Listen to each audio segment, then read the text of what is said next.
ఇటీవల బీహార్ రాష్ట్రం తమ రాష్ట్రానికి ప్రత్యేక హోదా కావాలి అని చెప్పి తీర్మానం చేసి కేంద్రానికి పంపడం జరిగింది. ఎప్పుడైతే బీహార్ ప్రత్యేక హోదా కావాలి అని చెప్పి తీర్మానం చేసి పంపిందో ఏపీలో ఉన్నటువంటి రాజకీయ పక్షాలన్నీ కూడా ఇంకేముంది మాకు కూడా కావాలి, ఖచ్చితంగా మీరు అడగాలి. ఇప్పుడు చంద్రబాబు కేంద్రంలో కీలకమైనటువంటి నేపథ్యంలో చంద్రబాబు దీన్ని ఉపయోగించుకోవాలి, ప్రత్యేక హోదా కావాలని డిమాండ్ చేయాలి, అడగాలి అని చెప్పి ఒక ప్రతిపాదన తీసుకొచ్చారు. అయితే చంద్రబాబు దీని గురించి ఎక్కడా కూడా మాట్లాడలేదు. ప్రత్యేక హోదా మాకు ఖచ్చితంగా కావాలి అని కూడా అడగలేదు. ఈ డిమాండ్ ఇప్పటిది కాదు. 2014లో రాష్ట్రాన్ని విడగొట్టినటువంటి నేపథ్యంలో అప్పటి కాంగ్రెస్ ప్రభుత్వం హామీ ఇవ్వడం జరిగింది. అయితే అదృష్టమో దురదృష్టమో ఏదో కానీ ఏపీ దురదృష్టమే అనుకుందాము, కాంగ్రెస్ అధికారంలోకి రాల. ఎన్డీఏ ఎన్నికల సమయంలో అధికారంలోకి మేము వచ్చిన తర్వాత ప్రత్యేక హోదా ఇస్తాము అని చెప్పి తిరుపతి సభ సాక్షిగా నరేంద్ర మోదీని హామీ ఇవ్వడం జరిగింది. అయితే వాళ్ళు అధికారంలోకి వచ్చిన తర్వాత ప్రత్యేక హోదా ఇవ్వటం కుదరదు, దానికి సమానమైనటువంటి ప్యాకేజ్ ఇస్తామని చెప్పటం, అప్పటి టీడీపీ ప్రభుత్వం దానికి అంగీకరించటం, దీన్ని జగన్మోహన్ రెడ్డి బాగా ఉపయోగించుకోవటం జరిగింది. ఎప్పుడైతే ప్రత్యేక హోదా ప్లేస్లో ప్యాకేజ్ ఇచ్చారో చంద్రబాబు నాయుడు రాష్ట్ర ప్రయోజనాలని బీజేపీకి తాకట్టు పెట్టారని, తాను అధికారంలోకి వస్తే ప్రత్యేక హోదా తీసుకొస్తానని, కేంద్రం మెడలో ఉంచుతానని చెప్పినటువంటి జగన్మోహన్ రెడ్డి తనకు 25 మంది ఎంపీలను ఇస్తే కేంద్రం మెడలో ఉంచి ప్రత్యేక హోదా తెస్తానని చెప్పి ప్రకటించడం జరిగింది.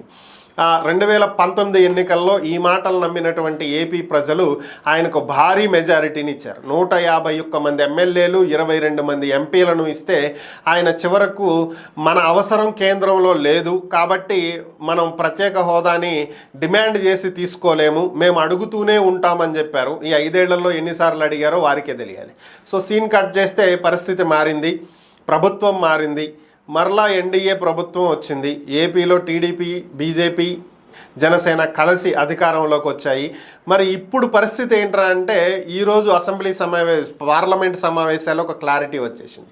బీహార్ అడిగితే 2000 సంవత్సరం నుంచి అడుగుతున్నటువంటి బీహార్కి ప్రత్యేక హోదా అనేది ఇవ్వటం కుదరదు.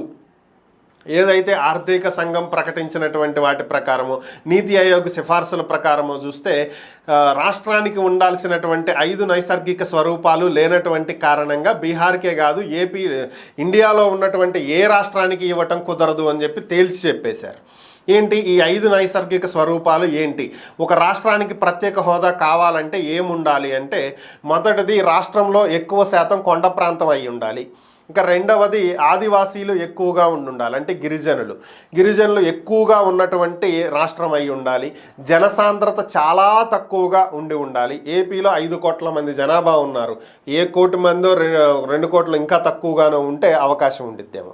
ఇక ఈ రాష్ట్రం వేరొక దేశంతో సరిహద్దుని పంచుకుంటూ ఉండాలి. లైక్ గుజరాతో, రాజస్థానో ఈ స్థాయిలో వేరొక దేశంతో, అక్కడ పాకిస్తాన్తో ఎలా పంచుకుంటున్నారో ఇటువైపు అరుణాచల్ ప్రదేశ్ చైనాతో ఎలా పంచుకుంటుందో, ఇటు కింద బంగ్లాదేశ్ పరిస్థితి ఎలా ఉందో, సో ఈ విధంగా పశ్చిమ బెంగాల్ బంగ్లాదేశ్తో ఎలా పంచుకుంటుందో అలా ఒక దేశంతో సరిహద్దుని పంచుకుంటూ ఉండాలి. అలాగే రాష్ట్ర పరిస్థితి పూర్తిగా దివాలా తీసి మా వల్ల కాదు అని చేతులు ఎత్తేసే పరిస్థితిలో ఉండాలి.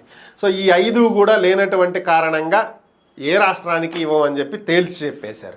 సో దీంట్లో మ్యాటర్ ఏంటి అర్థమైంది అంటే, చంద్రబాబు నాయుడు గొంతు చించుకుని మాకు ప్రత్యేక హోదా కావాలి అని అడిగినా కూడా ఇవ్వటం కుదరదు, మాకు సపోర్ట్ ఇస్తున్నటువంటి కారణం చేత మీరు ఈ బెదిరించినా, భయపెట్టినా, గింజుకున్నా మీకు ఇవ్వటం కుదరదు, మీరు మద్దతు కావాలంటే విరమించుకోండి అని చెప్పి క్లారిటీగా కేంద్ర ప్రభుత్వం చెప్పినట్లయింది.